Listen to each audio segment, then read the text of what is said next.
안녕하세요. 리스 패밀리 밴쿠버 라이프입니다.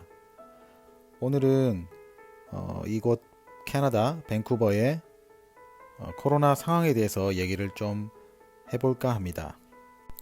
뉴스를 보니까 한국도 하루 1일 확진자 수가 약 700명 가까이 나오는 것으로 봤는데, 이곳 캐나다도 저희가 속해 있는 이 BC주 밴쿠버만 해도 하루에 1,500명 이상이 쏟아져 나오고 있는 그런 실정입니다.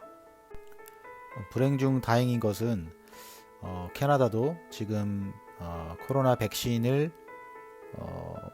많은 사람들이 맞기 시작했고, 또 지금도 맞고 있는 것으로 알고 있습니다. 뉴스를 보니까 이제 다음 주부터인가 50세 이상 또 신청자들을 대상으로 또 백신을 접종한다라는 소식이 들려오고 있습니다. 물론 저희 가족은 이제 캐나다에 다시 들어온 지 아직 2개월도 채 안 됐기 때문에 의료보험이라든지 이런 혜택은 전혀 받을 수 없는 상황입니다. 나쁜 상황인 거죠.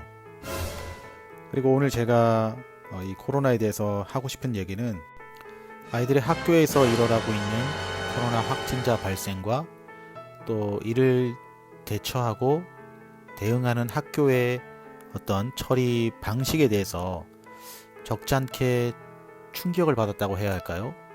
그 부분에 대해서 좀 얘기를 해볼까 합니다. 사실 이틀 전에 저희 아이들이 다니는 초등학교에서 7학년에 재학 중이는 학생 중 한 명이 확진 판정을 받았다고 합니다. 그리고 그 학생은 지난 며칠 전부터 학교에 나오지 않고 병원에 있는지 혹은 집에 있는지 어쨌든 격리를 하고 있는, 치료를 하고 있겠죠. 그런 상태이고, 또 그 학생과 친하게 어울리던 남학생인데 5명이 함께 또 자가 격리 중이고,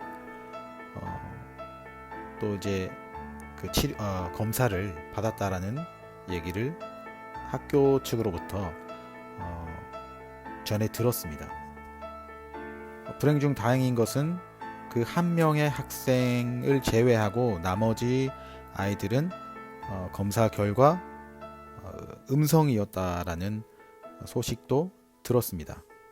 그런데 제가 깜짝 놀랄 정도로 충격을 받은 것은 시 당국이나 학교 당국의 이 확진자가 발생했을 때의 대처 방법이 한국과는 너무나 달라서 깜짝 놀랐습니다. 한국에서 만약에 학교에서 학생이 확진자가 나왔다라고 한다면 그 학교는 아마 모르긴 몰라도 모든 학생들을 대상으로 또 교직원들을 대상으로 전수검사를 하거나 아마 학교를 폐쇄했을 것 같습니다. 그런데 여기서는 전혀 그러지 않습니다. 오직 그 증상이 나타난 학생만 검사를 받고 또 음성이냐 양성이냐의 결과에 따라서 병원으로 이송되거나 혹은 집에서 격리를 시킨다라는 거죠. 그 외에 한 반에 있던 친구들도 전체가 검사를 받지는 않습니다.